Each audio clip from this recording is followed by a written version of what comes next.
دہشت گردوں کو پالنے والے بدبخت پرامن شہریوں پر درندوں کی طرح پل پڑے ہیں۔ نہتے شہریوں پر سیدھی گولیاں چلائی جا رہی ہیں۔ سب متحد رہیں، ایک دوسرے کا ہاتھ نہ چھوڑیں اور فی الحال پیچھے ہٹیں۔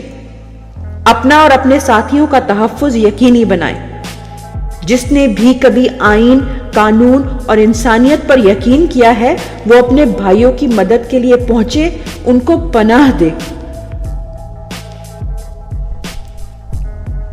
گزشتہ 10 گھنٹوں سے اپنی ٹیمز اور گراؤنڈ پر موجود ساتھیوں کی خبر لینے کی کوشش کر رہا ہوں۔ کئیوں سے ابھی تک رابطہ نہیں ہو پا رہا، نہ دیگر کو کوئی ان کی خیر خبر ہے۔ کون زندہ ہے، کون زخمی، کون گرفتار، کوئی عطا پتہ نہیں۔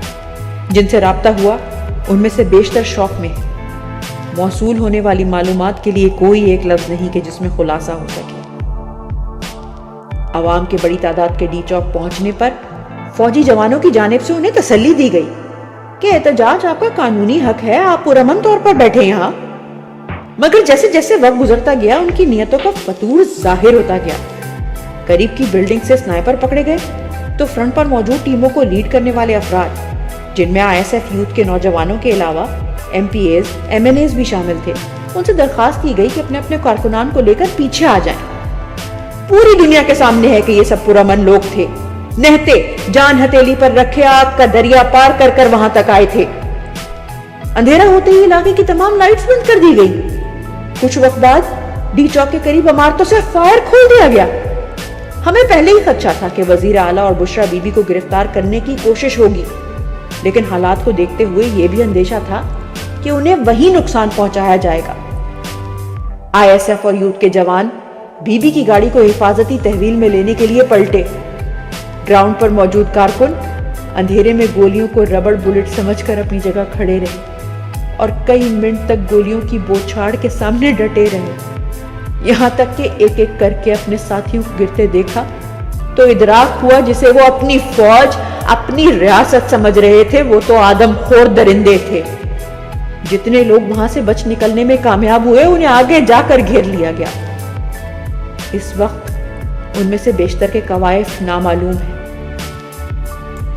ڈی چوک پر فائرنگ کے وقت محتاط اندازے کے مطابق بھی کم از کم 10,000 افراد موجود تھے۔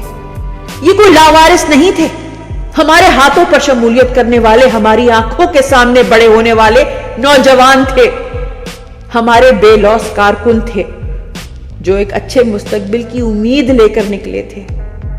یزید کے پیروکاروں نے جس بے دردی سے ان بے گناہوں کا خون بہایا ہے، اس خون کا رائگاں جانا ہماری ہستیوں پر لعنت ہوگا۔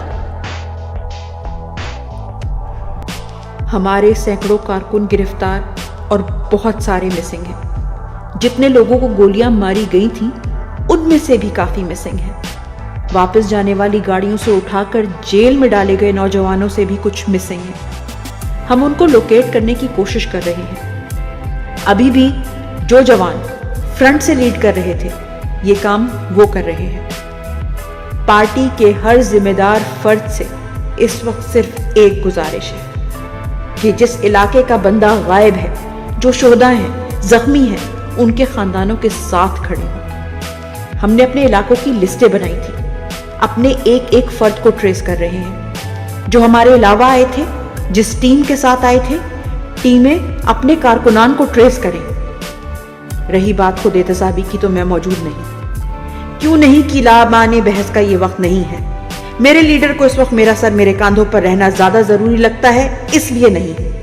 جب اسے اس کے کٹنے کی ضرورت ہوگی کسی کے کہنے کا انتظار نہیں کروں گا، جیسے میرے کارکن نے نہیں کیا۔ نہ میں کسی کمیٹی کا ممبر ہوں، نہ میں نے کوئی عہدہ لیا ہے، لیکن اپنا فرض پورا کرنے کی ہر ممکن کوشش کر رہا ہوں۔ باقی ہم خود احتسابی کریں گے اور بہت جلد کریں گے۔ پارٹی کے عہدے تمغوں کی طرح سجا کر ذمہ داری سے کنی کترانے والوں کے تمغے اتریں گے اور ان کے سینوں پر لگیں گے جنہوں نے عمران خان کے نظریے کی کمان سنبھالی۔ اور یہ سلسلہ نیچے سے نہیں، سب سے پہلے مرکز سے شروع ہوگا۔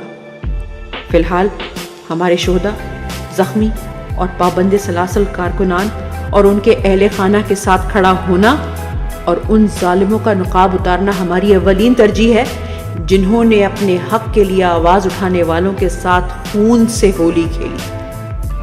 میڈیا اور انسانی حقوق کے علمبرداروں نے جو کیا سو کیا۔ آپ اپنے فون میں موجود ہر کانٹیکٹ کو ان مظالم کی تصاویر اور ثبوت بھیجیں، دنیا کو جھنجھوڑیں۔ پارٹی رہنماؤں سے بھی درخواست ہے کہ اگر آپ اس ظلم پر کھل کر بات نہیں کر سکتے تو مہربانی کر کے ٹی وی چینلز پر ہماری ترجمانی کرنے نہ بیٹھیں، کوئی اور لحاقہ لگا لیں اپنے نام کے ساتھ۔ پارٹی کو شہداء کے جنازوں، زخمیوں، پابند سلاسل ورکران اور ان کے اہل خانہ کا ساتھ دینے سے لے کر قانونی کارروائی، جمعے کو یوم سیاہ منانے اور ان کی قربانیاں رائیگاں نہ جانے دینے کے حوالے سے مفصل پلان شیئر کیا جا چکا ہے۔